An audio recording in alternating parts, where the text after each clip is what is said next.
Order! Order! You are an incorrigible delinquent at times. Behave yourself, man!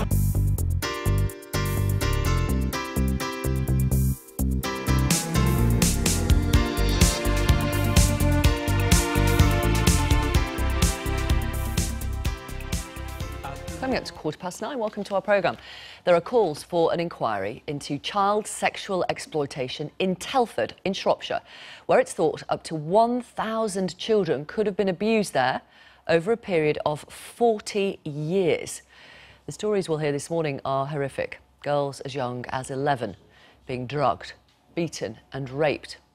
MPs are calling for an inquiry with claims the scandal could be the worst this country has ever seen. To give you a sense of the scale, Telford has a population of around 170,000 people. 1,000 of those young girls are thought to have been abused.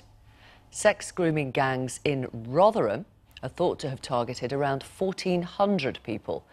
The population there is 260,000. There are also allegations that the abuse could be linked in Telford to 3 murders and 2 deaths. As with other grooming scandals, we've seen the victims are mainly white and the abusers mainly British, Pakistani or Bangladeshi men. 7 men have been convicted, but it's thought others have escaped charges.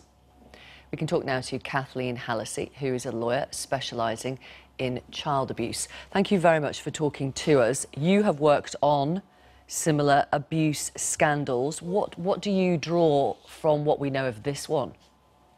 I think it's horrific and an absolute disgrace. And I think essentially what it means is that there's really no end to the sexual abuse scandals that we're going to see in this country. Why do you say that? Because I think just when you think that it's the end and we've reached the tip of the iceberg, say, for example, we had the Catholic Church abuse scandal, there's a scandal of abuse in the Jehovah's Witnesses, Scout Association, etc. Most recently, football abuse. We seem to think that that's the end, and it isn't the end. And I think we'll continue to see more and more sexual abuse scandals. In your experience, how does the abuse of so many victims stay covered up for so long? I think what we see is that people in positions of authority, such as police and social workers, don't take these allegations seriously. They blame the victims, and that allows the cover-up and the abuse to carry on for decades. But we have learned so much in terms of how victims present. Presumably in the future, those in authority would not necessarily treat alleged victims in similar ways to the past? I would hope so, but I'm very concerned looking at the information that we have so far about the sexual abuse scandal in Telford, that those lessons we should have learned by now don't seem to have trickled down to social workers and to the police. I mean, we're talking about very recent allegations. Are we? Because, I mean, in terms of some of the men who've been convicted, that was in 2013. What is new now is the scale of what happened in Telford, which has come from Professor Liz Kelly from the Child and Woman Abuse Studies Unit at London Metropolitan University.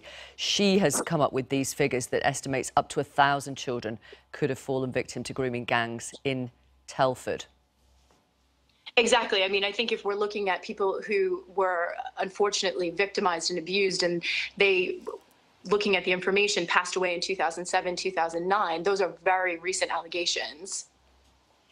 Now, the local MP, Lucy Allen, says there has to be an independent inquiry into what's happened in Telford. Would you agree with that?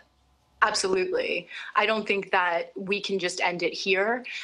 We definitely need a public inquiry. The victims need justice. As was pointed out in the Sunday Mirror investigation, many of these victims are not going to come forward. Again, I'm extremely concerned that there have been continued failings by police and social workers. And I think a broader inquiry needs to look in depth at those issues. And potentially what we need to be looking at is we need to be educating people in positions of authority of how to deal with these, and that victims should not be seen as criminals. Yes. I mean, I genuinely do not mean this flippantly, but why don't people read the Rotherham inquiry outcome? I mean, all the lessons are there. Absolutely, the lessons are there, but they don't seem to have been learned. And so maybe we do need another inquiry with more public attention on that inquiry. OK. Thank you very much. Thanks for talking to us. Kathleen Hallisey, who is a lawyer specialising in child abuse. I've been getting away with it all